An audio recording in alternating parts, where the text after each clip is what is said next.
અમારે ત્યાં વેદોએ પરંપરા આપી. માતૃદેવો ભવ, પિતૃદેવો ભવ, આચાર્ય દેવો ભવ, અતિથિ દેવો ભવ.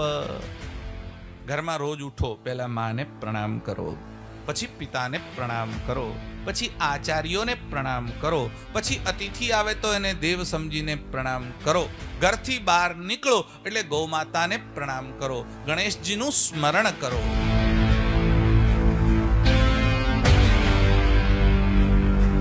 ભગવાન મનુ અમારા ત્યાં એવું લખે છે, મનુસ્મૃતિનું નામ તમે સાંભળ્યું છે. ભગવાન મનુ કહે છે કે તમે ક્યાંય બેઠા છો અને કોઈ મોટી વ્યક્તિનું આગમન થાય, કોઈ સાધુ આવે, કોઈ સંત આવે, કોઈ રાજા મહારાજા આવે, અરે તમારા પિતા કે વડીલ આવે, પણ એનું આગમન થાય એ વખતે તમારું જે લોહી છે એ સ્પીડથી ફરવા લાગે છે.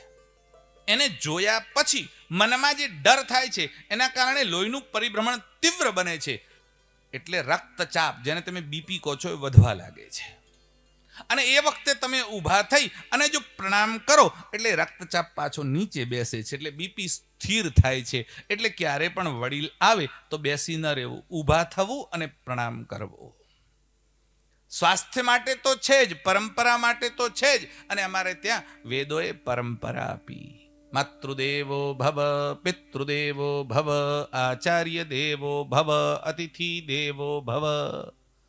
ઘરમાં રોજ ઉઠો, પહેલા માને પ્રણામ કરો, પછી પિતાને પ્રણામ કરો, પછી આચાર્યોને પ્રણામ કરો, પછી અતિથિ આવે તો એને દેવ સમજીને પ્રણામ કરો.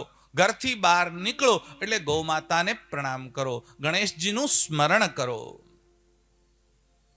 તમે લોકો તો બધા કરતા જ હશો. મને હમણાં અશોકભાઈ ત્રિવેદી કહેતા હતા, અમારે પાટણમાં તો લોકો ઘરમાં મા બાપને પ્રણામ કર્યા વગર ખાવા ખાતા જ નથી, ભોજન કરતા જ નથી. પહેલા મા બાપને પ્રણામ કરે, પછી જ ઘરનું કામ કરે છે. મા બાપને પ્રણામ કરવા એ સનાતન ધર્મ શીખવાડે છે. દુનિયાની કોઈ સંસ્કૃતિ, કોઈ જેને તમે ધર્મ કહો છો તે, કોઈ મત, કોઈ મઝહબ, કોઈ પંથ, કોઈ રિલિજન, કોઈ સેક્ટ, કોઈ સંપ્રદાય, કોઈ વાડો આ શીખવાડતો નથી. માત્ર ને માત્ર સનાતન ધર્મ કહે છે કે બધાને પ્રણામ કરો.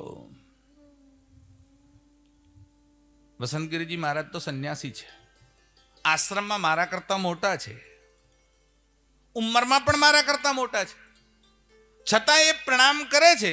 ત્યારે એમ થાય કે આવું ન થવું જોઈએ. સંન્યાસી થઈને પણ બીજાને પ્રણામ કરે, પણ એમની વિનમ્રતા જુઓ તમે. એ મને જ કરે એવું નહીં, તમારા માટે પણ એવું બોલે કે અહીંયા બેઠેલા બધાને હું પ્રણામ કરું છું. અહંકારથી માથું ભરાઈ જાય એ કોઈની શરણાગતિ સ્વીકારતો નથી. જ્યાં સુધી મનમાં અહંકાર બેઠો છે, પ્રણામ કરવાની ઈચ્છા થતી નથી. શરણાગતિ અને અહંકાર આ બે તલવારો એક સાથે એક મ્યાનમાં રહી શકતી નથી. परमात्मा की शरणागति स्वीकार लेने पर अहंकार दम तोड़ता है.